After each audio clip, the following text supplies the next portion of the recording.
സംസ്ഥാനത്ത് ഇന്നലെ 227 പേർക്ക് കോവിഡ് ബാധിച്ചു. ഇതോടെ 1634 പേർ കോവിഡ് സ്ഥിരീകരിച്ച് ചികിത്സയിലായി. ഇന്നലെ കോവിഡ് ബാധിച്ച ഒരാൾ മരിച്ചു. ഈ മാസം സംസ്ഥാനത്ത് കോവിഡ് ബാധിച്ച് മരിച്ചവരുടെ എണ്ണം ഇതോടെ 10 ഉയർന്നു. സലീം മാലിക് വിവരങ്ങൾ നൽകും. സലീം, പറയൂ.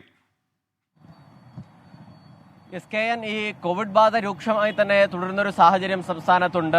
അത് കഴിഞ്ഞ ദിവസങ്ങളിലൊക്കെ വർദ്ധിച്ചതുമാണ്. പക്ഷേ ഇന്നലെ വീണ്ടും ഈ കണക്കിലൊരു വർധനവ് ഉണ്ടാകുന്നു എന്നുള്ളതാണ് ഏറ്റവും ആശങ്കപ്പെടുത്തുന്ന കാര്യം. ഇന്നലെ മാത്രം സംസ്ഥാനത്ത് 227 പേർക്ക് കോവിഡ് ബാധ സ്ഥിരീകരിച്ചിരിക്കുന്ന ഒരു സാഹചര്യമുണ്ട് എന്ന് മാത്രമല്ല, ഇന്നലെ ഒരു മരണം കൂടി സ്ഥിരീകരിച്ചതോടുകൂടി ഈ മാസം മാത്രം കോവിഡ് ബാധിച്ച് മരിച്ചവരുടെ എണ്ണം 10 ഉയർന്നിട്ടുണ്ട്. അതുതന്നെയാണ് ഏറ്റവും വലിയ ആശങ്ക. പക്ഷേ അതേസമയം ഈ കോവിഡ് മുൻപത്തെ പോലെ ഒരു വ്യാപനശേഷി എന്ന നിലയിലേക്ക് ആശങ്കപ്പെടേണ്ടത് ഇല്ല എന്ന് ആരോഗ്യവകുപ്പ് പറയുമ്പോഴും ഈ മരണസംഖ്യ ആശങ്കപ്പെടുത്തുന്നത് തന്നെയാണ്.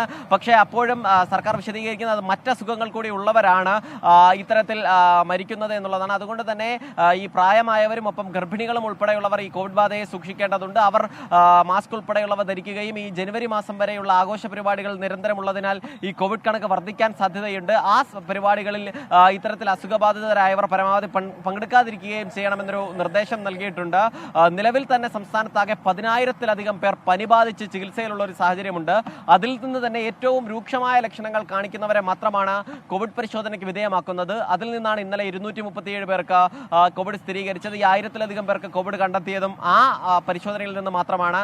പരിശോധിക്കാതെയും ചില കോവിഡ് ബാധിതർ ഉണ്ടാകാം എന്നുള്ളതാണ് ആരോഗ്യവകുപ്പിന്റെ കണക്ക്. അതുകൊണ്ട് തന്നെ ഒരു ഗൗരവതരമായ ഒരു സാഹചര്യം, പക്ഷേ അത് ആശങ്കപ്പെടേണ്ടതല്ല, എന്നാൽ സ്വയം നിയന്ത്രിക്കേണ്ട ഒരു ഗൗരവതരമായ സാഹചര്യം സംസ്ഥാനത്ത് നിലനിൽക്കുന്നുണ്ട് എന്നുള്ളതാണ് ആരോഗ്യവകുപ്പ് പറയുകയും ചെയ്യുന്നത്. SKN.